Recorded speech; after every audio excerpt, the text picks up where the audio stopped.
शारदा की बहू सुधा बहुत अत्याचारी थी और बेटा मुकेश भी हमेशा अपनी पत्नी की ही तरफदारी करता था। इसी वजह से शारदा ने एक दिन घर छोड़ने का फैसला किया। माँ, तुम्हारी वजह से इस घर में रोजाना कलेश होते हैं। तुम यहाँ से चली क्यों नहीं जाती हो? हम पति पत्नी को सुख की जिंदगी जीने दो। माँ, तुमने अपनी जिंदगी को जी लिया, अब हमारी जिंदगी खराब मत करो। मुकेश बेटा, तू सच्चाई को बिना जाने सारी गलती मेरी बता रहा है। मुझे तो लगता है तुम दोनों यही चाहते हो कि मैं इस घर में ना रहूं। सारा दिन मैं काम करती हूँ, कुछ नहीं बोलती, सोचती हूँ जो जिंदगी के दिन बचे हैं वो सुख से कट जाए, पर नहीं, बहू ये चाहती ही नहीं है। इसीलिए बेटा तेरे सामने जानबूझकर ये लड़ाई करती है। सुनो जी, अब इस घर में या तो तुम्हारी माँ रहेगी या मैं। तुम फैसला कर लो तुम्हें किसके साथ रहना है, नहीं तो मैं बच्चों को लेकर चली जाऊंगी। नहीं बहू, तुम क्यों कहीं जाओगी? मैं ही ये घर छोड़कर जा रही हूँ। मैं अब इस घर में नहीं रहूंगी। खुश रहो, मैं जा रही हूँ। अब मेरी वजह से तुम्हें कोई परेशानी नहीं होगी। शारदा के बेटे ने एक बार भी उसे रोकने की कोशिश नहीं की। उसे उस समय अपनी पत्नी जरूरी थी, मां नहीं। शारदा बहुत कष्ट सह चुकी थी, बहुत दुखी हो चुकी थी, इसलिए उसने दिल पर पत्थर रखकर वो फैसला लिया जो वो कभी नहीं लेना चाहती थी। शारदा ने अपना परिवार छोड़ दिया, अपने गांव से काफी दूर एक दूसरे गांव में जाने के बारे में सोचा और वहां की बस पकड़ ली। शारदा के लिए वो गांव अनजान था, उसे वहां कोई नहीं जानता था। और फिर 10 दिन बाद, अम्मा ये देखो, ये तैयार हो गए नूडल्स। अब आपको पता चल गया ये नूडल्स कैसे बनाते हैं? हाँ बेटा, ये तो बहुत आसान है। अब एक दिन मैं भी बनाकर देखूंगी।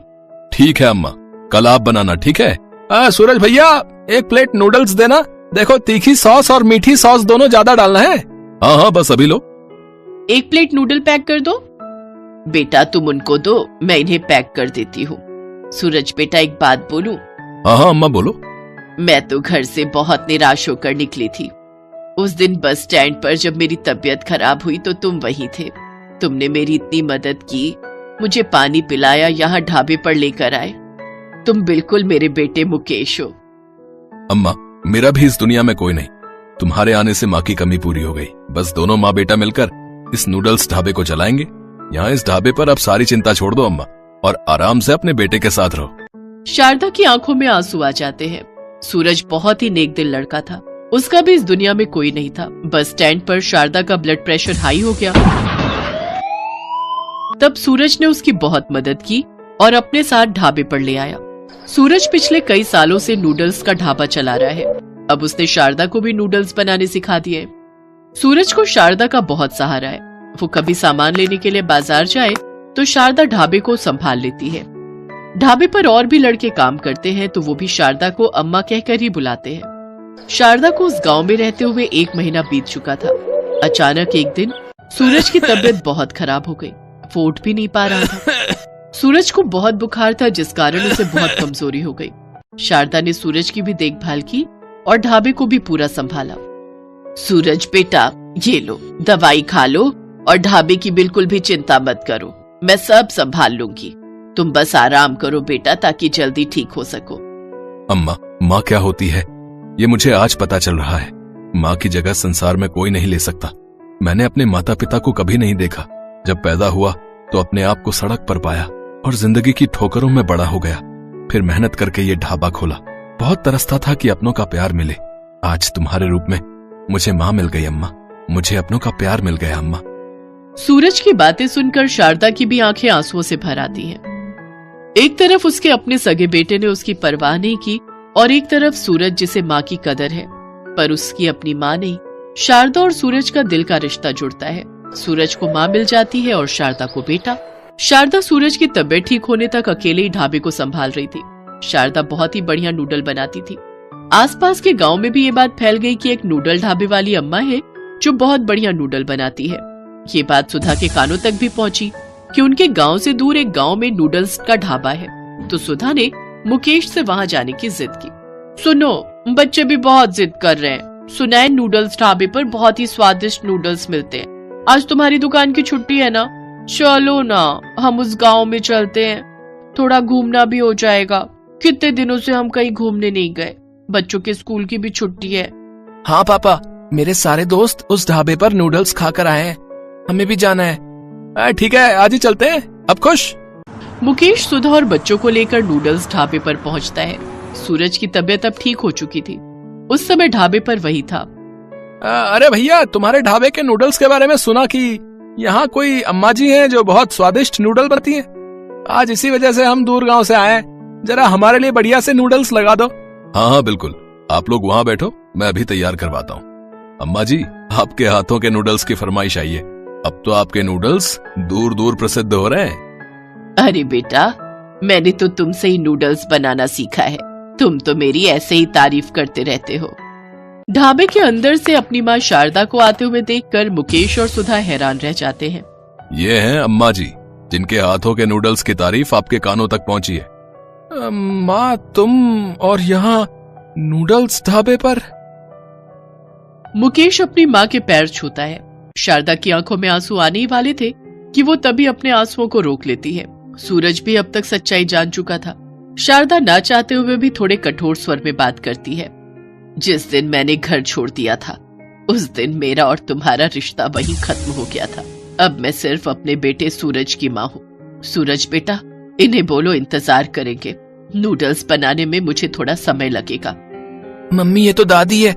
दादी नूडल्स बनाती है। मम्मी, दादी, आप यहाँ नूडल्स बनाते हो? हाँ मेरे बच्चों, अब तुम लोग बैठो, मैं तुम्हारे लिए बढ़िया से नूडल तैयार करती हूँ।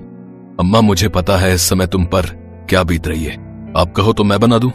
नहीं बेटा, मुझ में अब इतनी हिम्मत आ गई है कि मैं अपना दिल पक्का रख सकती हूँ। और फिर मेरा बेटा मेरे साथ खड़ा है, जो मुझे हमेशा दुखों से लड़ने की हिम्मत देगा। चलो, अब मैं नूडल तैयार करती हूँ। सूरज शारदा को देखकर मुस्कुरा देता है।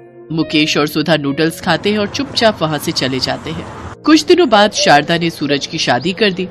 नई बहू आशा सुधा से बिल्कुल अलग थी। वो शारदा की बहुत इज्जत करती थी। शारदा को सूरज और आशा के रूप में बेटा बहू मिल गए। शारदा ने सूरज के साथ मिलकर नूडल्स के और भी ढाबे खोले। सूरज अपनी कामयाबी का सारा श्रेय शारदा को ही देता था, क्योंकि वो जानता था कि शारदा के उसकी जिंदगी में आने के बाद उसकी जिंदगी बदल गई। जो उसने सुना था कि एक माँ के आशीर्वाद में बहुत ताकत होती है, ये आज उसने देख लिया था। सीमा के पिताजी सब्जी बेचते थे। उनकी तबीयत अक्सर खराब रहा करती थी। इस कारण शाम के समय सीमा उनका काम संभाल लेती थी। एक दिन वो सब्जी बेच रही थी। एक लड़का गौरव उसके ठेले पर आया। गौरव का उस पर दिल आ गया। उसने मन ही मन सोचा कि कितनी प्यारी सी लड़की है, काश ऐसी लड़की मेरी जीवन साथी हो। क्या सोच रहे हो, कुछ चाहिए क्या? ओ हाँ, वो मैं भूल गया था। आधा किलो पालक और आधा किलो आलू चाहिए। सीमा ने सब्जी तौल कर रख दी। अब तो गौरव रोज सीमा को देखने के बहाने से सब्जी खरीदने आने लगा। एक दिन सीमा के पिताजी से गौरव ने कहा, मैं आपकी बेटी को बहुत पसंद करता हूँ और उससे शादी करना चाहता हूँ। क्या काम करते हो? पढ़ा लिखा हूँ लेकिन अभी बेरोजगार हूँ, नौकरी ढूंढ रहा हूँ, गरीब हूँ, लेकिन आपकी बेटी को पलकों पर बिठा के रखूंगा। मुझे आपकी बेटी के अलावा कुछ नहीं चाहिए। गरीब आदमी के लिए बिना दहेज दिए बेटी का हाथ किसी के हाथ में देना बहुत बड़ी बात थी, इसलिए उन्होंने शादी के लिए हाँ कर दी। साधारण तरीके से गौरव और सीमा की शादी हो गई। आओ बहू, हमारे घर में तुम्हारा स्वागत है। सीमा ने चारों तरफ देखा। गौरव का घर ज्यादा बड़ा तो नहीं था, मगर हाँ, उसके घर से अच्छा था। उसने सरला के पैर छुए तो सरला ने ढेरों आशीर्वाद दिए। कुछ दिनों बाद गौरव को एक प्राइवेट नौकरी मिल गई, लेकिन कुछ ही महीनों बाद वो छूट गई। ऐसे कैसे काम चलेगा गौरव, कुछ काम तो करना ही पड़ेगा। बोलो क्या करूं सीमा, है पकोड़े तलूं? डिग्रियां लेकर भी कोई जॉब नहीं मिल रही, और जो मिलती है महीने 2 महीने बाद छूट जाती है। बहू, जमा जोड़ा सब खत्म हो चुका है। इसकी नौकरी से भी क्या गुजारा है। इतने खर्चे हैं गृहस्थी के, ये भी बेचारा क्या करे। जानती हूँ माँ जी, ये भी परेशान है, लेकिन अगर ज्यादा नहीं तो थोड़े पैसों में ही कर ले। साग सब्जी का तो खर्चा निकल ही आएगा। कुछ दिनों बाद गौरव को जॉब मिल गई, लेकिन सैलरी केवल 8,000 रुपए थी। इस समय पैसों की बहुत जरूरत थी, इसलिए उसने हाँ कर दी। बहू, आज खाने में क्या बनाया है? कुछ नहीं माँ जी, घर में कोई सब्जी नहीं है। मैं सोच रही थी कि मैं घर आऊं, पापा 2-4 दिन की सब्जी तो रख ही देंगे हमारे लिए। नहीं बहू, ऐसे अच्छा नहीं लगता। वैसे भी क्या कहेंगे कि खर्चा खत्म हो जाता है तो बेटी को हमारे यहाँ भेज देते हैं साग सब्जी लेने। ठीक है तो माँ जी, रोटी बना दी है। मेरी मम्मी ने थोड़ा अचार दिया था, उसी से खा लेंगे। वैसे भी सब्जी के लिए पैसे नहीं है। गौरव की सैलरी भी महीने के आखिर में मिलेगी। सीमा ने खाना परोस दिया, थाली में रोटी और अचार रख दिया। अरे आज तुमने सब्जी नहीं बनाई है क्या? सब्जी के लिए पैसे नहीं है गौरव, कुछ दिन अचार से ही खानी पड़ेगी रोटी। बहू, ये अचार तो बहुत ही लाजवाब है। ये किसने बनाया? मेरी मम्मी बनाती है माँ जी, वैसे मैं भी बना लेती हूँ। आपकी सैलरी मिल जाए तो तुम भी ये अचार जरूर बनाना, सच में बहुत बढ़िया लग रहा है। मेरी मम्मी कहती है अगर एक समय को सब्जी ना मिले तो अचार से रोटी खाई जा सकती है। अरे बहू, इतना स्वादिष्ट अचार मिले तो मैं हर समय अचार के साथ ही रोटी खाऊं। उसके कुछ दिनों बाद सीमा अपनी सास से कहती है, माँ जी कुछ नींबू रखे थे, मैंने उनका अचार बनाया है, जरा ये भी चख कर बताओ। सच में लगता है जादू है तुम दोनों माँ बेटी के हाथों में, जो कोई खाए उंगलियां चाटता ही रह जाए। एक बात कहूँ जी? हाँ कहो सीमा। क्या ये वो लगा रखा है? ठीक से कहो, क्या कहना चाहती हो? मैं सोच रही थी इस तरह के अचार बनाकर बेचना शुरू कर दूं। वैसे भी हम दोनों सास बहू घर में सारा दिन खाली तो बैठे रहते हैं, इस बहाने हमारा समय भी कट जाएगा और हमारी आमदनी भी हो जाएगी। तुम तो बड़ी समझदार हो बहू, लेकिन मुझे अचार बनाना नहीं आता। गौरव अगर हाँ कहे तो फिर मैं आपको सब सिखा दूंगी। ठीक है, इस महीने की सैलरी आने दो, फिर तुम अचार बना लेना, ठीक है? सीमा खुश हो गई। वो 1 तारीख का इंतजार करती रही। गौरव की सैलरी मिलते ही वो कुछ अचार के मसाले, आम, गाजर, मूली, नींबू खरीद लाई और फिर दिखा दी अपनी कारीगरी। उसने अपनी सास की मदद से कई तरह के खट्टे मीठे अचार बनाए। अचार तो बन गया सीमा, लेकिन तुम इसे बेचोगी कहाँ? ये तो हमने सोचा ही नहीं। हम ये अचार बाजार में बेचेंगे, और कहाँ बेचेंगे। और दोनों सास बहू अचार के डिब्बे लेकर बाजार में चली गईं। अचार ले लो, अचार आम का लो, नींबू का लो, गाजर मूली का लो। तभी एक औरत उनके पास आती है और कहती है, बहन जी कैसे दिया ये अचार? 80 रुपए किलो है। ये तो बहुत सस्ता है, 30 रुपए किलो तो आम ही हो रहे। इसकी तो खुशबू से ही मुंह में पानी आ रहा है, पता नहीं खाने में कैसा होगा। पहले चख कर देखिए फिर खरीदिए।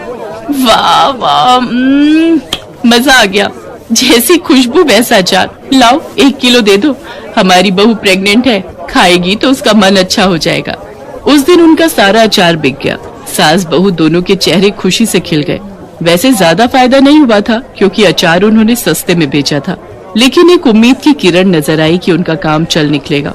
अगले दिन सीमा सरला से कहती है, माँ जी आप सब्जियां काटिए, तब तक मैं मसाला बनाती हूँ। बहू आज कुछ ज्यादा अचार बनाएंगे। और वो हर हफ्ते अचार बनाकर बेचने लगी और अब अचार ज्यादा बिकने लगा। सीमा ने सरला से कहा, माँ जी मेरे मन में एक विचार आ रहा है। बाजार और दुकान पर हमारे ग्राहक बढ़ते जा रहे हैं, लेकिन हमारी कोई पहचान नहीं है। क्यों ना हम अपने अचार को कोई एक पहचान दे? वो कैसे? वो ऐसे, अब हम अपना अचार खुला नहीं बेचेंगे। अब हम उसको खुद तोलकर 1 पाव, आधा किलो और 1 किलो के डिब्बे में पैक करेंगे। इसका एक नाम होगा, सास बहू का अचार। हम इसे थोक की दुकानों तक पहुंचाएंगे। देखना अगर ऐसा होगा तो हम सास बहू छा जाएंगी। लगता है मुझे भी नौकरी छोड़कर सास बहू की अचार फैक्ट्री में काम करना पड़ेगा। ये विचार भी बुरा नहीं है, पहले दुकान उसके बाद फैक्ट्री। वाह, हम लोग बहुत अमीर हो जाएंगे, है ना माँ जी? चलो चलो, सपने देखना छोड़ो और अब काम पर लग जाओ, तभी सपना सच होगा। सुना है तुम दोनों बहुत अच्छा अचार बनाती हो, क्या हमें भी सिखा दोगी? हाँ सरिता, बिल्कुल सिखा देंगे। हमने अपनी दुकान खोली है जिसका नाम रखा है सास बहू का अचार। तुम अपने साथ और लड़कियां और बहुओं को भी ले आना। इसी बहाने वो भी अचार बनाना सीख लेंगी और हमारे यहाँ पैकिंग का काम कर लेंगी। इसके बदले हम उन्हें पैसे देंगे। अच्छा, फिर तो मैं कल ही 8-10 लड़कियों का इंतजाम करती हूँ। अगर मेहनत सच्ची हो तो दिन बदलने में समय नहीं लगता। सास बहू अचार की दुकान एक छोटी सी फैक्ट्री में बदल गई। गौरव ने अपनी जॉब छोड़ दी। अब वो अपनी गाड़ी से मार्केट में अचार सप्लाई करने लगा। माँ मैं तो हिम्मत हार गया था, लेकिन तुम और सीमा अचार के बिजनेस को इतनी ऊंचाइयों पर ले जाओगी, मैंने तो कभी सोचा भी नहीं था। बेटा, ये सब सीमा की मेहनत का नतीजा है। नहीं जी नहीं, ये सास बहू की मेहनत का नतीजा है।